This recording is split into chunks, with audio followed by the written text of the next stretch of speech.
నమస్తే, welcome to మహిళా ఆరోగ్యం. నేను మీ యాంకర్ ఉషా. చాలా మంది ప్రెగ్నెన్సీలో ఉన్నప్పుడు కాస్మెటిక్స్ ఏవైతే యూస్ చేస్తూ ఉంటుంటారో, బ్యూటీ ప్రోడక్ట్స్ ఏవైతే యూస్ చేస్తూ ఉంటుంటారో చాలా మందికి డౌట్స్ ఉంటుంటాయి. ప్రెగ్నెంట్గా ఉన్నప్పుడు ఇవి అవాయిడ్ చేయాలా, వెయిట్ని అవాయిడ్ చేయాల్సిన అవసరం ఉంటుంది, దానివల్ల ప్రెగ్నెన్సీకి సంబంధించి ఏమైనా ఇబ్బందులు వచ్చే అవకాశం ఉంటుందా అని అడుగుతూ ఉంటారు. సో మనతో పాటు డాక్టర్ సరళ గారు ఉన్నారు, గైనకాలజిస్ట్. అవి అడిగి తెలుసుకుందాం. నమస్తే మ్యామ్. నమస్తే ఉషా. Hi ma'am. చాలా మంది కాస్మెటిక్స్ ఎవరైతే రెగ్యులర్గా యూస్ చేస్తూ ఉంటుంటారో, బ్యూటీ ప్రోడక్ట్స్ ఎవరైతే యూస్ చేస్తూ ఉంటుంటారో రెగ్యులర్గా అడుగుతుంటుంటారు, ప్రెగ్నెంట్గా ఉన్నప్పుడు వీటిని అవాయిడ్ చేయాలా, కూల్ డ్రింక్స్ని అవాయిడ్ చేయాలా, హీల్స్ని అవాయిడ్ చేయాలని అడుగుతుంటుంటారు. సో వీటికి సంబంధించి అంటే ఏ విధంగా మనం చూడాలి అంటారు? ప్రెగ్నెంట్గా ఉన్నప్పుడు ఎటువంటి కేర్ తీసుకోవాలి అంటారు? నవడేస్ ఉమెన్ అందరూ కూడా వర్కింగ్ ఉమెన్ అయిపోయారు. నీలాంటి ప్రొఫెషన్లో ఉన్న వాళ్ళకి మేకప్ కానీ ఇది మ్యాండేటరీ.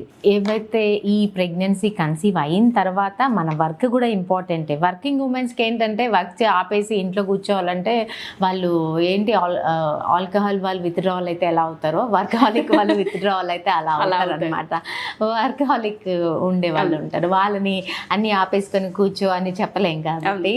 సో ఈ ప్రొఫెషన్లో ఉన్న వాళ్ళు, వర్క్లోకి వెళ్ళాల్సిన వాళ్ళు మేకప్ కంటిన్యూ చేయొచ్చు.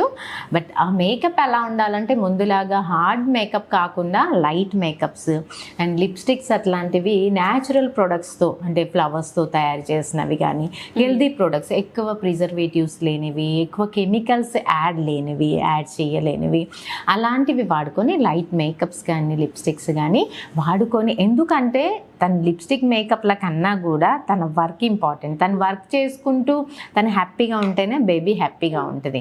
సో తను వర్క్ చేయలేక ఇన్ఫీరియర్గా ఫీల్ అయినప్పుడు బేబీ గ్రోత్ కూడా ఎఫెక్ట్ అయ్యే ఛాన్సెస్ ఉంటాయి. సో తను సుపీరియర్గా హ్యాపీగా ఫీల్ అవ్వాలన్నప్పుడు హెల్దీ బ్యూటీ ప్రొడక్ట్స్ వాడుకుంటూ వర్క్ కంటిన్యూ చేసుకోవాలి.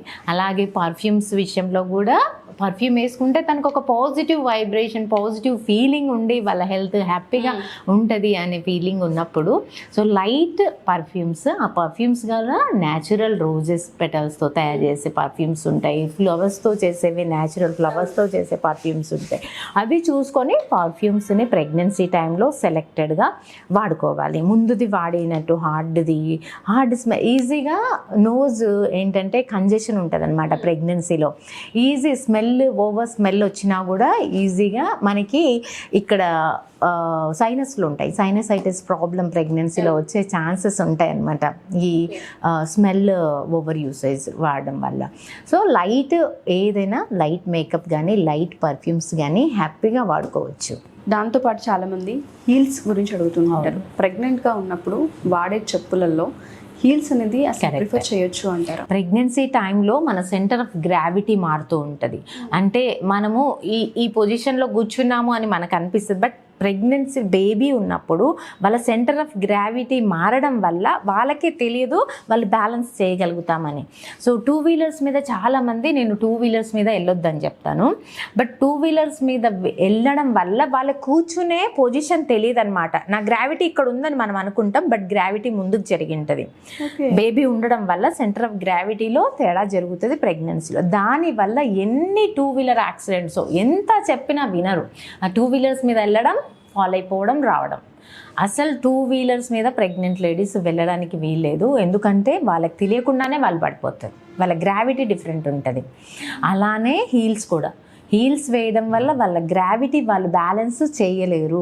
సో లెగ్ బెనికిపోవడం కానీ, లెగ్ ఫ్రాక్చర్స్ అవ్వడం కానీ, స్ప్రెయిన్స్ అవ్వడం కానీ, ఆల్రెడీ మజిల్ స్ప్రెయిన్ బాగా ఉంటుంది అనమాట. మజిల్ క్యాచెస్ ఇవన్నీ ప్రెగ్నెన్సీలో కామన్గా చూస్తుంటాం. మెగ్నీషియం అండ్ కాల్షియం డెఫిషియన్సీ అవుతుంది ప్రెగ్నెన్సీలో. బేబీ అన్నీ వాడేసుకుంటుంది మదర్ బాడీలో నుండి. దానివల్ల నైట్ పూట మజిల్ క్యాచెస్ అన్నీ కామన్గా ప్రెగ్నెన్సీలో చూస్తుంటాం మామూలు పీపుల్ కన్నా కూడా. ఆల్రెడీ బాడీ లోపల చేంజెస్ ఉన్నాయి. మళ్ళీ ఈ హీల్ వాడడం వల్ల, గ్రావిటీ మారడం వల్ల స్ప్రెయిన్ ఎక్కువగా అవుతుంది. సో నీ మజిల్ మీద, నీ బోన్ మీద, నీ బ్యాక్ బోన్ మీద బాగా స్ట్రెయిన్ అయిపోవడం వల్ల అది పర్మనెంట్గా నీకు బ్యాక్ పెయిన్ రావడము, లెగ్ పెయిన్స్, నీ పెయిన్స్ పర్మనెంట్గా ఉండడము, ఇవన్నీ హై హీల్స్ వాడడంలో చూస్తాం. సో ప్రెగ్నెన్సీలో నువ్వు ఏ ప్రొఫెషన్లో ఉన్నా సరే నువ్వు హీల్స్ వాడడానికి కుదరదు. ఏదైనా షూటింగ్ కావాలంటే స్టూల్ మీద నిలబడి షూటింగ్ తీసుకో, కానీ హీల్స్ మాత్రం వాడకూడదు. The pregnancy. ఇంకా ఫస్ట్ ట్రైమిస్టర్లో కొంత హీల్ వరకు అడ్వైజబుల్. సెకండ్ ట్రైమిస్టర్ నుండి అంటే 4th మంత్ నుండి 9th మంత్ వరకు అసలు హీల్స్ వేసుకోవడానికి కుదరదు, ఛాన్స్ లేదు. ఎస్. సో చాలా మంది అడిగేది ఏంటంటే ఇట్లా హీల్స్ ప్రోడక్ట్స్ సంబంధించి ఏదైతే డౌట్ అడుగుతుంటుంటారో, వ్యాక్స్కి సంబంధించి కూడా చాలా మంది అడిగే వాళ్ళు ఉంటుంటారు. లెగ్ వ్యాక్స్ అని, హ్యాండ్ వ్యాక్స్ అని కామన్ అయిపోయింది వాళ్ళ రేపు. ప్రతి ఒక్కరు బ్యూటీ కాన్షియస్ అనేది సర్వసాధారణం అయిపోయింది, దాన్ని మనం తప్పు పట్టడానికి కూడా లేదు. బట్ ప్రెగ్నెన్సీకి వచ్చేసరికి లోపల బిడ్డకి ఈ మనం చేయించుకునే వ్యాక్సెస్ వల్ల కావచ్చు, లేదంటే ఇంక ఇతర సర్వీసెస్ వల్ల కావచ్చు, ఎఫెక్ట్స్ ఏమైనా ఉంటాయంటారా? అవాయిడ్ చేయాల్సిన అవసరం ఉందా?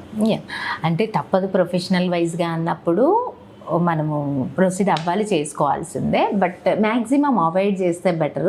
ఈ బ్యూటీ వ్యాక్స్ ఇవన్నీ కూడా ఈజీగా ప్రెగ్నెన్సీ టైంలో ఎలర్జీస్ ఎక్కువ ఉంటాయి, ఈజీగా ఎలర్జీ అయిపోవడము, ర్యాష్ ఎక్కువగా రావడము, ఇవన్నీ ప్రెగ్నెన్సీ టైంలో మామూలు టైంలో కానీ సేమ్ ప్రోడక్ట్ వాడి ఉంటారు ముందు, ఎలర్జీ రాదు. బట్ ప్రెగ్నెన్సీ టైంలో ఎలర్జీస్ చూస్తూ ఉంటాం. సెన్సిటివ్ నేచర్ ఎక్కువ ఉంటుంది స్కిన్కి. సో తను స్కిన్ టెస్ట్ చేసుకొని తనకు పడుతుంది అనుకున్నప్పుడు మైల్డ్ వ్యాక్సెస్ వాడచ్చు, వాడడం వల్ల తప్పేం లేదు. హెల్దీ స్కిన్ ఉండడం ఇంపార్టెంట్, మనకి నీట్ స్కిన్ ఉండడం ఇంపార్టెంట్. సో నీట్గా లెగ్స్ కానీ తన పెరీనియల్ ఏరియాలో కానీ నీట్గా ఉంటే తన బేబీకి కూడా ఇన్ఫెక్షన్స్ అది వెళ్ళకుండా ఉంటుంది. బట్ ఆ ప్రొడక్ట్స్ ఏ ఉన్నాయో కొంచెం కాన్షియస్గా చూసుకొని తనకు పడుతుందా పడదా, ఎలాంటి ప్రొడక్ట్స్ వాడుకోవాలి చూసుకొని వాడుకోవచ్చు. అండ్ దాంతోపాటు చాలామంది ఇన్నర్స్ యూస్ చేస్తూ ఉంటుంటారు. ఎక్కువ మంది అడిగేది ఏంటంటే ఇన్నర్స్కి సంబంధించి ఎటువంటి కేర్ తీసుకోవాలి, ప్రెగ్నెన్సీలో ఎంతవరకు దీన్ని యూజ్ చేయొచ్చు అని అడుగుతూ ఉంటుంటారు. సో దానికి సంబంధించి మనం ఏం చెప్పొచ్చు అంటారు? ఇన్నర్ వాడకంలో ఏంటంటే ముందు సైజెస్ మారుతూ ఉంటుంది. మనకి first trimester, second trimester, third trimester almost మనకి 9 months లోపల mother 10 to 15 kgs weight gain ఉంటుంది అనమాట. సో గ్రాస్ చేంజెస్ జరుగుతుంటుంది. ఇప్పుడు ఫీడింగ్కి కూడా బ్రెస్ట్లో చేంజెస్ జరుగుతుంటుంది, తన పెల్విస్లో చేంజెస్ జరుగుతుంటుంది, డెలివరీకి రెడీ అవ్వడానికి బాగా సాగింగ్ జరుగుతుంటుంది పెల్విస్ దగ్గర కానీ చెస్ట్ దగ్గర కానీ. సో సైజెస్ మారుతూ ఉంటాయి. సో ముందు సైజు ఇప్పుడు సరిపోదు తనకి, మళ్ళీ డెలివరీ తర్వాత ఈ సైజ్ సరిపోదు. సో కొంచెం కొనేటప్పుడు ప్రెగ్నెన్సీ టైంలో లూజ్గా వదులుగా ఉన్నవి, కాటన్తో ఉన్నవి వాడుకోవాలి. ఆ బ్రెస్ట్ సైజెస్ కూడా మారుతుంది కాబట్టి సపోర్టివ్గా ఉండాలి, మరీ టైట్ ఉండొద్దు, మరీ లూజ్గా ఉండొద్దు. బ్రెస్ట్కి సరిపడిన సపోర్ట్ ఉంటే కనుక ఫ్యూచర్లో తనకి బ్రెస్ట్ ఆప్సెస్లు కానీ సాగింగ్ ప్రాబ్లమ్స్ కానీ రాకుండా చూసుకోవచ్చు. సో ఖచ్చితంగా ఇన్నర్స్ బ్రెస్ట్ సపోర్ట్కి కరెక్ట్ సైజెస్ చూసుకొని సైజెస్ మార్చుకుంటూ వాడుకోవాలి. దానివల్ల ఫ్యూచర్లో కూడా చాలా బెనిఫిట్స్ ఉంటాయి. ఇన్నర్స్ కూడా అండర్ వెయిట్స్ కూడా కొంచెం లూజ్వి కాటన్వి తీసుకుంటే మనకి ఎయిర్ బాగా పోయే జీన్స్ కానీ లెగ్గిన్స్ కానీ టైట్వి వేసుకోవద్దు. దానివల్ల ఫంగస్ అక్కడికి వచ్చి బేబీలో వెజనల్ ఇన్ఫెక్షన్స్ అవ్వడం వల్ల water leaking problems, early delivery problems ఇవి అయ్యే ఛాన్సెస్ కూడా ఉన్నాయి. So pregnancy throughout cotton and loose clothes use చేస్తే మంచిది. ఓకే, సో ఎవరైతే మా ఈ వీడియో చూస్తూ ఉంటుంటారో ప్రెగ్నెంట్తో ఉన్న ఆడవాళ్ళందరూ కూడా ఏవైనా ఇంకా చిన్న చిన్న డౌట్స్ ఉండి మీరు కనుక సరళ గారిని అప్రోచ్ అవ్వాలి అనుకున్నా, లేదా ఆన్లైన్ త్రూ ఒకసారి మీరు మాట్లాడాలనుకున్నా డెఫినెట్గా అప్రోచ్ అవ్వచ్చు. చిన్న చిన్న మిస్టేక్సే తెలుసో తెలియకో చాలా పెద్ద డ్యామేజెస్కి దారితీస్తూ ఉంటుంటాయి. ఎస్పెషల్లీ 2-wheelerకి సంబంధించి నేను కూడా ఇప్పటివరకు ఎప్పుడూ దాన్ని పెద్దగా ఐడెంటిఫై చేయలేదు. ఇప్పుడు మేడం చెప్తుంటే నేను లిటరలీ షాక్ అయ్యాను. సో దయచేసి ప్రెగ్నెన్సీలో ఉన్న వాళ్ళు ఎవరైనా సరే బేబీకి సంబంధించి కేర్ తీసుకునే ప్రాసెస్లో ఏమైనా డౌట్స్ ఉన్నాయి, ఫుడ్కి సంబంధించి అయినా సరే అప్రోచ్ అవ్వాలనుకుంటే కింద స్కూడుతున్న కాంటాక్ట్ నెంబర్ని కాంటాక్ట్ చేయొచ్చు. Thank you ma'am. Thank you.